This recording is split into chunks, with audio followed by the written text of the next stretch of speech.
Cette vision du ciel ouvert, du trône et de l'homme qui s'y trouvait eut un immense impact sur Ézéchiel. Cela le préserva du désespoir en ces jours-là. Cela préserva son ministère, son témoignage et sa vie même.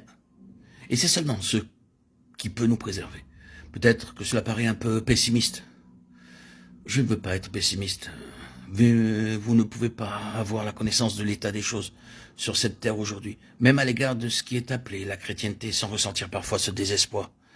Est-il possible que la grande révélation de l'Église qui nous a été donnée telle que nous l'avons dans le Nouveau Testament puisse se réaliser dans notre temps? Considérons les divisions, les querelles, cette affreuse atmosphère qui s'est répandue. Aux États-Unis, par exemple, il y a quelques années, il semblait y avoir une voie ouverte pour quelque chose de nouveau venant de la part du Seigneur. L'atmosphère paraissait si limpide et les cœurs semblaient si ouverts. Mais dans ce pays aujourd'hui, tout le monde soupçonne tout le monde.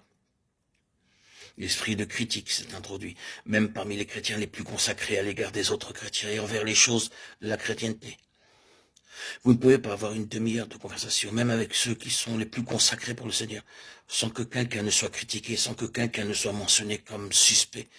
C'est comme un affreux miasme, un brouillard qui s'est introduit parmi les chrétiens, se répandant sur le monde tout entier. Vous ne pouvez pas aller dans une librairie religieuse sans voir des étagères pleines de brochures et de livres occupés à dénoncer quelque chose. Certains hommes donnent leur vie entière pour accomplir un travail considérable, essayant d'exposer en détail ce qu'ils penseraient être une erreur. C'est un langage dur, mais ce n'est pas exagéré. C'est l'état des choses. Et vous pourriez désespérer et renoncer, car ce que vous avez vu comme étant le dessein de Dieu ne se réalise pas. Mais cependant, vous ne pouvez pas renoncer. Le Seigneur ne vous le permet pas. Si vous avez réellement vu le Seigneur, vous ne renoncerez pas. Vous pourrez dire comme Jérémie que vous n'en parlerez plus, car il résolut qu'il ne parlerait jamais plus du Seigneur. Mais si je dis je ne ferai plus mention de lui, je ne parlerai plus en son nom, il y a dans mon cœur comme un feu dévorant qui est renfermé dans mes os. Je m'efforce de le contenir, et je ne le puis. Jérémie 29. Vous et moi, nous avons pu souvent nous décider d'arrêter de parler de tout cela, d'y renoncer, parce que rien ne se faisait, et que les choses semblaient aller de mal en pis et de pis en pis. Et cependant, nous sommes encore là, ramenés sans cesse vers le plein dessein de Dieu. Aussi mauvaise que puisse être la situation, l'Esprit ne nous laissera pas et ne nous permettra pas de renoncer. Non.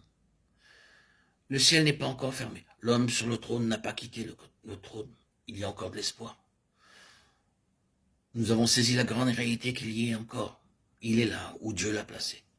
Et c'est vrai, aussi difficile soit-il parfois d'y croire, ou en tout cas de le voir. Il est cependant au-dessus de toute principauté, autorité, puissance et domination, et de tout nom. Des dictateurs mondiaux ou de n'importe qui d'autre, non seulement dans le siècle présent, mais encore dans le siècle à venir. C'est seulement si cette vision a de l'emprise sur nous et que nous nous l'approprions en retour qu'il y aura des perspectives d'avenir pour nous.